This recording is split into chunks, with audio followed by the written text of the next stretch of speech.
अस्सलाम वालेकुम नाजरीन, मैं हूं जावेद बागेट और आप देख रहे हैं प्रोग्राम तफ्तीश।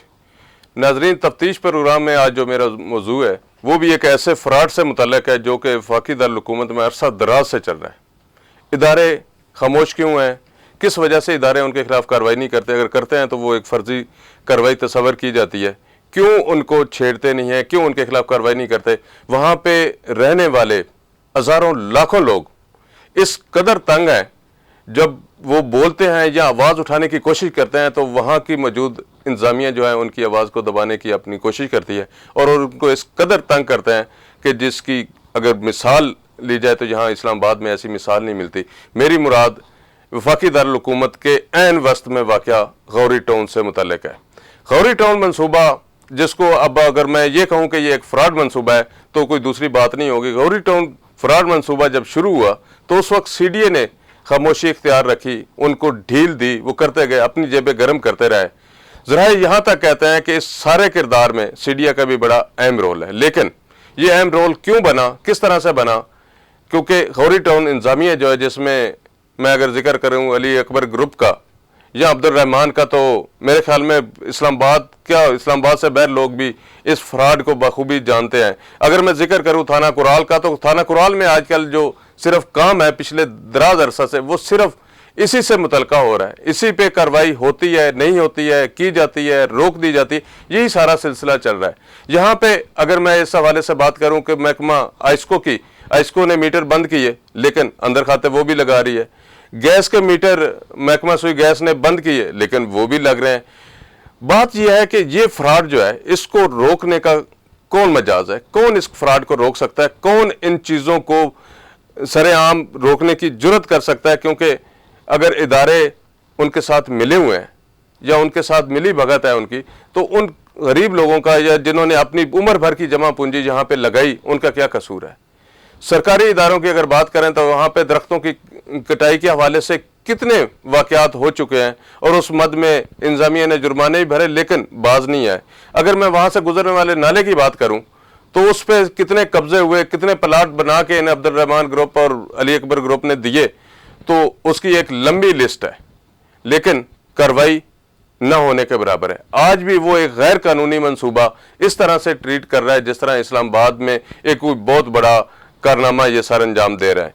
फ्रॉड की एक लंबी कहानी है, एक लंबी लिस्ट है इस हवाले से, जिसका मैं इंशाल्लाह अपने आने वाले प्रोग्राम में सिलसिलेवार उसका जिक्र करूंगा। लेकिन अफसोसनाक बात यह है कि यहाँ पे अगर कोई भी सहाफ़ी, मेरे जैसा सहाफ़ी, कोई भी इस हवाले से कोई बात करता है तो उसको या तो डराया जाता है या धमकाया जाता है या उनको अदालतों का रुख दिखाने की कोशिश की जाती है। क्योंकि प्रोफेशनल जर्नलिस्ट का काम है लोगों को, इदारों को आगाह करना, इंफॉर्मेशन फराहम करना। हमारा जो काम है बेसिकली वो ये है कि हम ये इदारों को बताएं कि यहाँ पे कौन सा फ्रॉड किस नौईयत का हो रहा है। ये हमारा काम है, हम इस काम को इंशाल्लाह से जारी रखेंगे।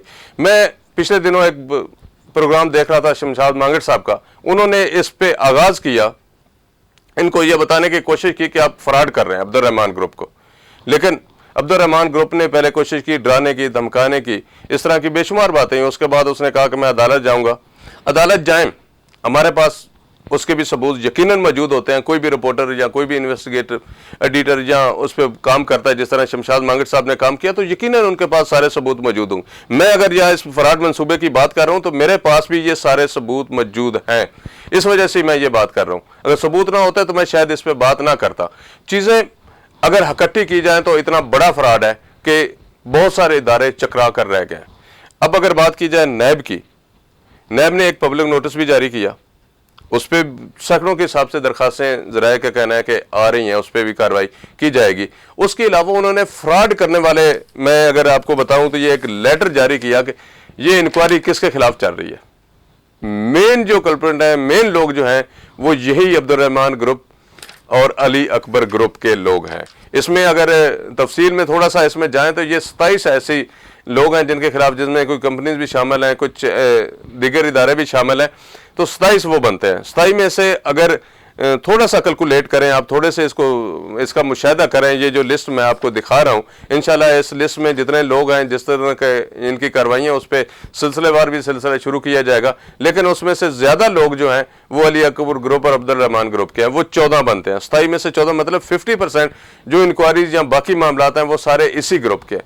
क्या ये इतने बाअसर है, इनके खिलाफ कार्रवाई होना मुमकिन नहीं है? लेकिन हम बतौर सहाफ़ी इस सिलसिले को इंशाल्लाह आगे बढ़ाएंगे।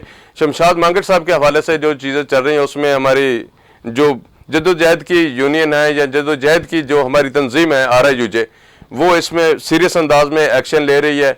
उन्होंने ये फैसला भी किया है, मेरे कुलीग्स ने मुझे बताया कि ये भरपूर तरीके से RIUJ इस मामले में मांगट साहब के साथ खड़ी होगी और वो अपनी तरफ से ऐसे इकदाम करने वाले जैसाल लोग जो हैं, जो फराडी हैं, उनके खिलाफ अपनी पिटीशन लेके अदालत में भी जाएगी।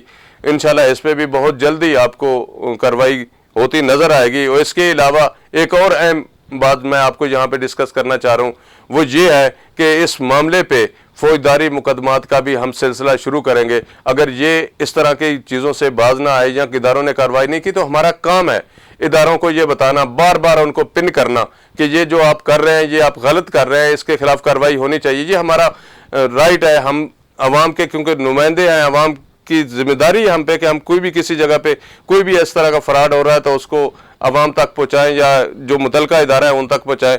ये हमारा काम है और इंशाल्लाह इस प्रोग्राम को हम जारी सारी रखेंगे। और इस गौरी टाउन से मुताल्लिक खसूसन अली अकबर और अब्दुल रहमान ग्रुप के हवाले से जो चीज़ें हैं उनको मंजर आम पे लाने का एक सिलसिला जारी रखेंगे। इस वक्त तक के लिए इतना ही। इंशाल्लाह अगले प्रोग्राम में मज़ीद तफसीलात के साथ हाज़िर होंगे। अल्लाह हाफ़िज़।